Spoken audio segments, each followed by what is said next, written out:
अगर मैं आपसे कहूँ कल सुबह उठते ही आपके इंस्टाग्राम पर या किसी भी सोशल अकाउंट के वीडियो पे 10 मिलियन व्यूज़ आ गए, तो आपका पहला रिएक्शन क्या होगा? खुशी, एक्साइटमेंट या फिर डर? आज के टाइम पे लगता है जैसे हर कोई वायरल होना चाहता है। डांस हो, पॉडकास्ट हो, ट्रैवल ब्लॉग्स हो या फिर सिर्फ एक सेल्फी, बस एक ही ड्रीम है, यार एक बार वायरल हो जाऊँ। लेकिन एक सवाल, क्या हम कंटेंट बना रहे हैं या सिर्फ एल्गोरिथम को खुश करने की कोशिश कर रहे हैं? हेलो एवरीवन, वेलकम टू जो शो पॉडकास्ट। मैं हूं ज्योति और आज हम बात करेंगे एक ऐसे ऑब्सेशन की जो शायद हम सबके अंदर कहीं ना कहीं है और कोई इसे खुल के एक्सेप्ट करता है और कोई नहीं। मैं बात कर रही हूँ वायरल होने के ऑब्सेशन की। एक वक्त था जब लोग कहते थे मुझे डॉक्टर बनना है, मुझे इंजीनियर बनना है, मुझे टीचर बनना है। मगर आज के बच्चों के जवाब होते हैं मुझे इन्फ्लुएंसर बनना है। और ऑनेस्टली इसमें कुछ गलत भी नहीं है। कंटेंट क्रिएशन एक रियल करियर है, लेकिन प्रॉब्लम तो तब शुरू होती है ना जब हमारा फोकस कंटेंट से ज्यादा व्यूज पर हो जाता है। कभी नोटिस किया है, हम किसी क्रिएटर की वीडियो देखते हैं और सबसे पहले उसमें क्या देखते हैं? व्यूज, फॉलोअर्स, लाइक्स जैसे ये नंबर ही उस इंसान की वैल्यू डिसाइड करते हैं। लेकिन क्या सच में ऐसा है? चलिए कुछ एग्जाम्पल से समझने की और आपको बताने की कोशिश करती हूँ। सबसे पहले डॉली चाय वाला। One chai, please. एक नॉर्मल चाय बेचने वाला इंसान के यूनिक स्टाइल से लोगों को वो इतना पसंद आया कि उनकी वीडियो इंटरनेट पर वायरल हो गई, जहां आज उन्हें इंडिया ही नहीं दुनिया भर के लोग जानते हैं। इस एग्जाम्पल से एक बात समझ में आती है कि कभी कभी ओरिजिनलिटी ही सबसे बड़ी स्ट्रैटेजी होती है।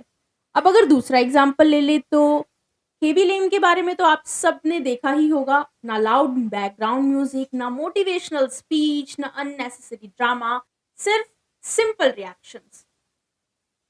और वही सिंप्लिसिटी उन्हें दुनिया के सबसे बड़े क्रिएटर्स में ले गई। यानी हर वायरल कंटेंट कंट्रोवर्शियल होना जरूरी नहीं होता।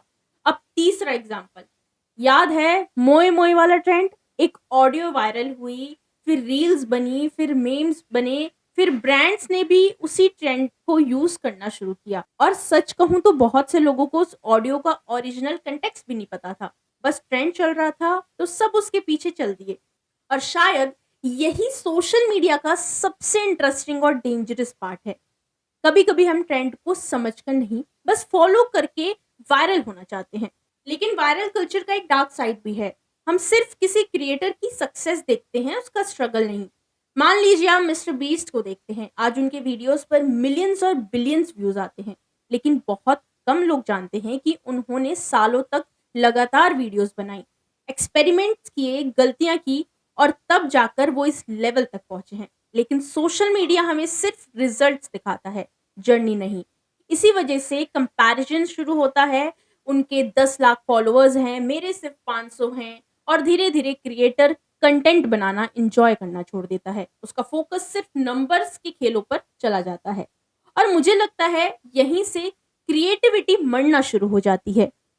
तो सवाल ये नहीं है कि वायरल होना गलत है, सवाल ये है कि आप वायरल क्यों होना चाहते हो? अपनी बात को दुनिया तक पहुंचाने के लिए या सिर्फ लोगों का वैलिडेशंस के लिए? क्योंकि याद रखिए, एक वायरल वीडियो आपको एक दिन के लिए फेमस बना सकती है, वहीं कंसिस्टेंट और वैल्यूएबल कंटेंट ही आपको सालों तक रिलेवेंट रखता है। और अगर आप भी क्रिएटर हो तो व्यूज का वेट मत करो, स्किल बिल्ड करो, ऑडियंस का वेट मत करो, ट्रस्ट बिल्ड करो। क्योंकि फॉलोअर्स खरीदे जा सकते हैं, व्यूज और आ जा सकते हैं, लेकिन क्रेडिबिलिटी, उसके लिए सालों की मेहनत लगती है भाई साहब। अब मैं आपसे एक सवाल पूछना चाहती हूँ, अगर कल से इंस्टाग्राम और यूट्यूब लाइक्स और व्यूज दिखाना बंद कर दे, क्या आप फिर भी कंटेंट बनाओगे? कमेंट में ऑनेस्ट ओपिनियन जरूर डालना। अगर आज की कन्वर्सेशन आपको पसंद आई है या आपको कुछ सीखने को मिलता है, तो जो शो पॉडकास्ट को सब्सक्राइब करें, फेसबुक पे देख रहे हैं तो फॉलो करें, लाइक करें, और अपने दोस्त यार और अपने कंटेंट क्रिएटर दोस्त को इसे शेयर जरूर करें। तब तक के लिए मिलती हूँ मैं आपसे कल एक नए फ्रेशली पॉडकास्ट में। तब तक के लिए शुक्रिया। जय माता दी।